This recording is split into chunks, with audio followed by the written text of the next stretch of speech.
Hi, this is Andrew Bryant, and welcome to another LinkedIn Live. Been struggling a little bit with the software to make sure that can stream effectively to LinkedIn, and so I'm just trying something new today. Now, my presentation today, or my chat today, starts with a number, and that number is the number 168. 168. I'm sure you recognize the significance of that number because it is the number of hours that you have in a week. We all have exactly the same number, 168. So it is the ultimate equalizer. It doesn't matter where you're born, how rich or poor you are. We all have 168 hours per week. Now, interesting thing about that 168 hours is that we divide it up into a number of relationships. So, we spend time with our family, with our friends, with our spouses. We spend time with work colleagues, with customers, with clients, with peers, with your boss. So during that 168, you have a number of relationships, and you could potentially assign a number of hours. Maybe you have 16 hours with your spouse. Maybe you're spending 4 hours with your boss. Maybe you're spending X number of hours with your customers or clients. And of course, a certain number of those hours you're sleeping, and a certain number of the hours you're taking a shower or the other things that you need to do. The one thing that is true for all of those 168 hours, the one thing you cannot escape from is yourself. For 168 hours, except when you're asleep and you're unaware of yourself, or if you are engaging in activities to null yourself, such as alcohol or drugs, the most important and the longest serving relationship in the 168 hours is the relationship you have with yourself. And you have that each week for 52.25 weeks 365.25 days in a year. You have this relationship with yourself. Now, as an executive coach for over 20 years and as a researcher on the topic of self-leadership, it never ceases to amaze me that people will spend time and energy on other relationships, but they very rarely spend time on the relationship they have with themselves. And because there is no escape from self, perhaps only from death, surely this is a relationship that we should focus our attention on. Now, the concept of self gets us into a whole bunch of philosophical ideas. Who is self? What is self? Does self even exist? But every human being experiences this consciousness, this awareness that it is myself as the observer looking out at the world, experiencing the world through my senses, through sight and taste and touch. And noticing our inner dialogues that we have with ourselves, right? Oh, I did a good job. I really stuffed up here. That wasn't great. And so as we become aware of self, we become aware of, well, what am I thinking? What am I feeling? We certainly can monitor what we're saying and what we're doing. And with this concept of self, we also have the ability to project into the future. The amazing thing about human beings is this big part of the front of your brain, the prefrontal cortex, is designed to project into the future. So we don't just have present self, we have future self.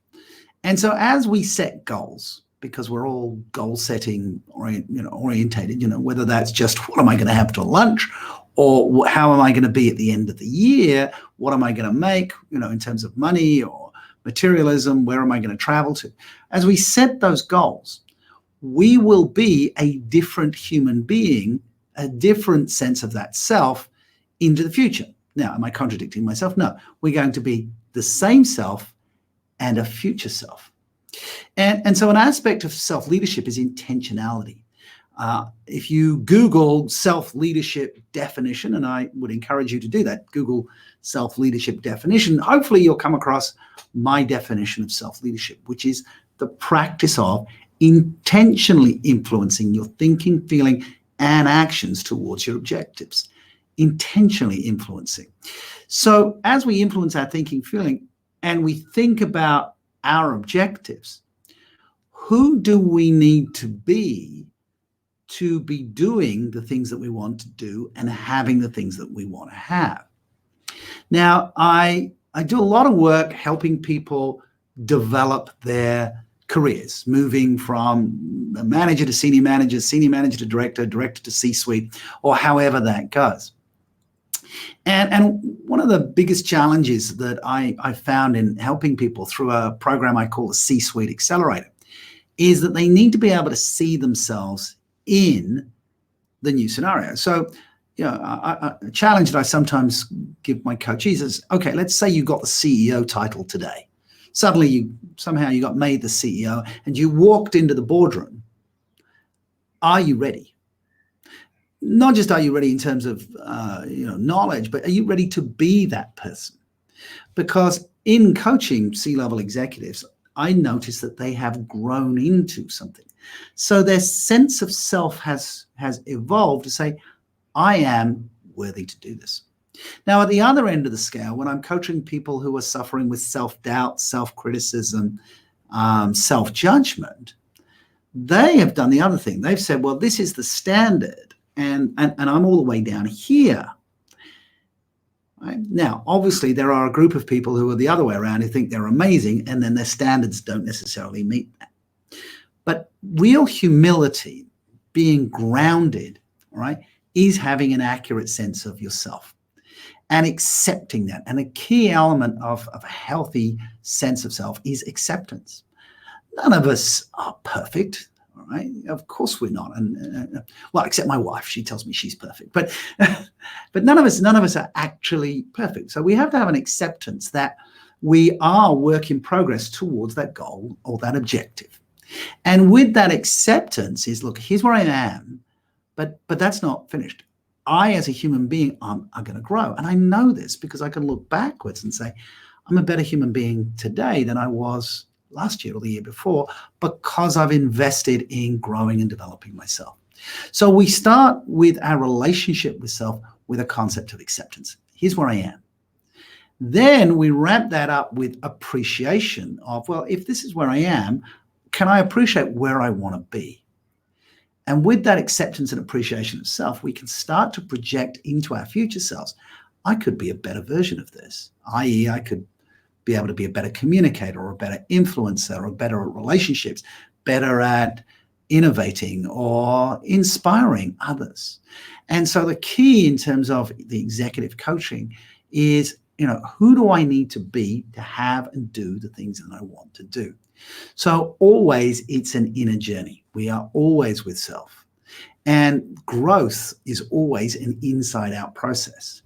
My 2012 book on self-leadership, which I wrote with Dr. Anna Kazan, was subtitled by the publishers, McGraw-Hill, as self-leadership, we called it. And then they wanted to call it, or they added the title, How to Be a More Successful, Efficient, and Effective Leader from the Inside Out. And at the time, I hated the subtitle, but now I realize that it really does capture what it is. To be a leader, right, you have to be more effective and efficient, to be more successful, and it's always from the inside out.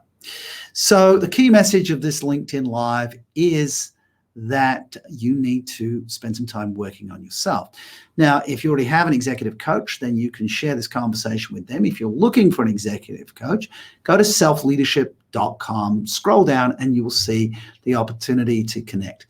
If you're looking to develop yourself into the C-suite or just get a senior leadership role, I have a free webinar for you, and you can find that on webinar.selfleadership.com. So the first self-leadership obviously is what I talk about. .com's the URL, and webinar.selfleadership.com. There's a free webinar where for 40 minutes I will share with you the new model of executive presence, how you can project your sense of self to become much more influential. So this is Andrew Bryant, champion of self-leadership, coming to you live on LinkedIn. Hope you got some takeaways from that. Hope this new software did what it's supposed to do. And I'll be checking in on Tuesdays and Thursdays. Bye for now.